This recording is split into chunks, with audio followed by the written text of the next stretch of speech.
Ассалаумағалейкум, құрметті достар. Бүгінгі видеода біз остеопороздан емделудің жолдары жөнінде айтатын боламыз. Сондықтан видеоны соңына дейін көріп, қызықты ақпаратты жіберіп алмаңыздар. Остеопороз сүйек ауруы. Бұл ауру әсіресе орта жасқа келген әйелдерде климакс басталғаннан кейін белең алады. Остеопороз жылдар бойы байқалмай басталады да, нәтижесінде сүйектер кеуектеліп сынады.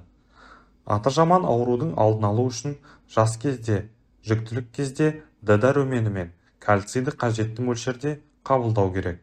Сондай-ақ халықтық жолмен де аурудан айығуға болады. Ол жөнінде қазір айтатын боламыз. Құрметті достар, осы айдың аяғына дейін каналымызды 40 000 жазылушыға дейін жеткізуді жоспарлап отырмыз. Сондықтан видеоға лайк басуды, каналға жазылуды және қоңыраушаны басуды ұмытпағайсыз. Сіздердің кішкене ғана әрекетіңіз біздерді жаңа пайдалы видеоларды шығаруға шабыттандырады. Остеопороз неден дамиды? Адам организміндегі сүйектің ескі жасушаларының бұзылуы және олардың жаңа жасушалармен алмасу үрдісі жүріп отырады. Бұл үрдіс қайта модельдеу, ремоделирование деп аталады. Өсе келе адамның денесі сүйек массасын жоғалтқаннан гөрі көбірек жинақтайды. Балалық шақта сүйектер өседі және қатая бастайды. Ең жоғары сүйек массасы әдетте 30 жасқа дейін жиналады. Белгілі бір жаста сүйектің қайта модельдеу, ремоделирование үрдісі өзгереді. Сүйектің жаңа жасушаларының қалыптасуы бәсеңдейді. Бұл баяулау сүйек массасының азаюына әкеледі. Сүйек массасының азаюы қауіпті деңгейге жетсе, онда сізде остеопороздың бар екендігін білдіреді.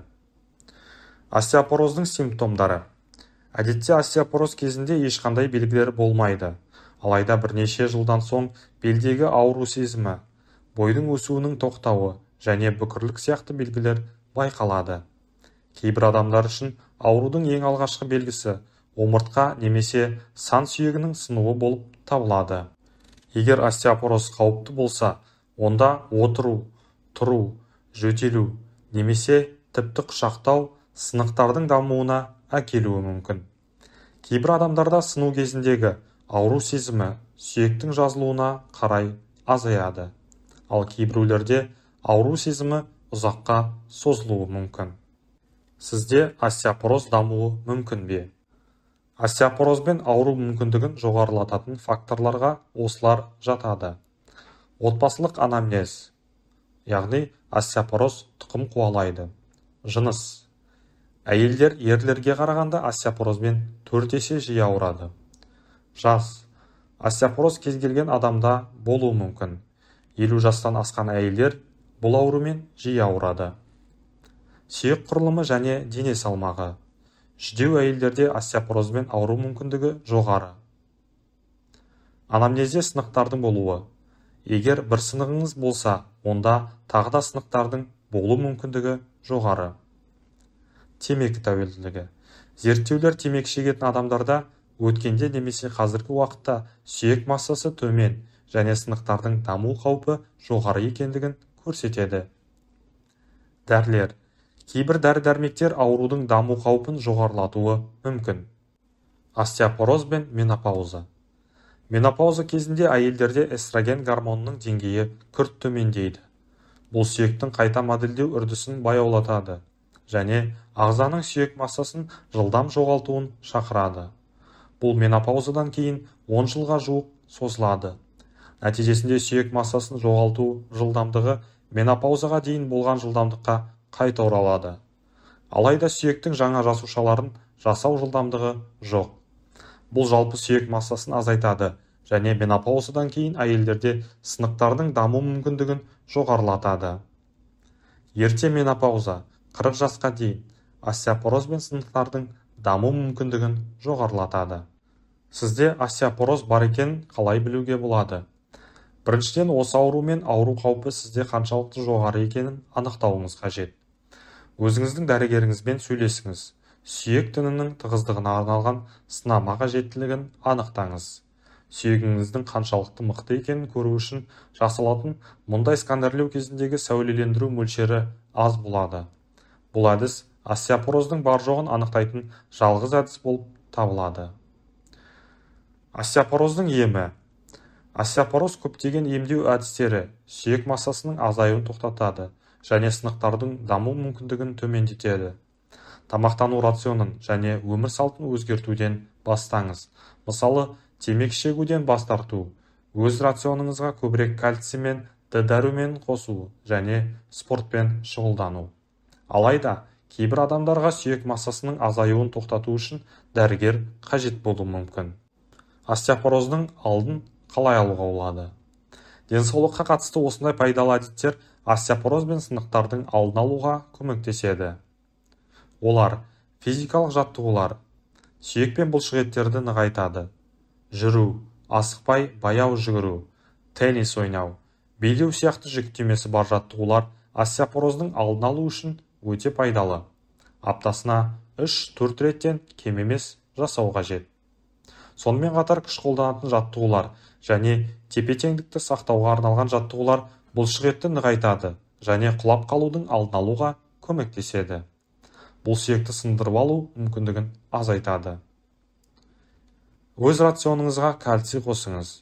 Сарапшылар әйелдерге менопаузаға дейін тәулігіне 1000 мг, ал менопаузадан кейін тәулігіне 1200 мг ұсынады. Құрамында кальций мөлшері көп азық-түліктерге мыналар жатады. Сүт және сүт өнімдері, сүйегі бар консервіленген балық, мысалы ақсерке және сардина. Жасыл жапырақты көкөністер, мысалы орам жапырақ және брокколи. Кальций қосылған өнімдер, мысалы апельсин, шырына. Күнделікті кальцийге бай өнімдердің 4 порциясын қолдану арқылы кальцийдің ұсынылған мөлшерін қабылдай аласыз. Өз рационыңызды толықтырыңыз. Өзіңіз ішетін тамақ арқылы кальцийді қабылдаған жөн. Егер кальций жеткілікті мөлшерде болмаса, өз дәрігеріңізден кальций қосылған қоспаларды қабылдау туралы сұраңыз. Кейбір зерттеулер бұл дәрілердің кейбір адамдарда жүрек ұстамасының даму мүмкіндігін жоғарылататынын көрсеткен. Бірақ нақты білу үшін қосымша зерттеулер жүргізу керек.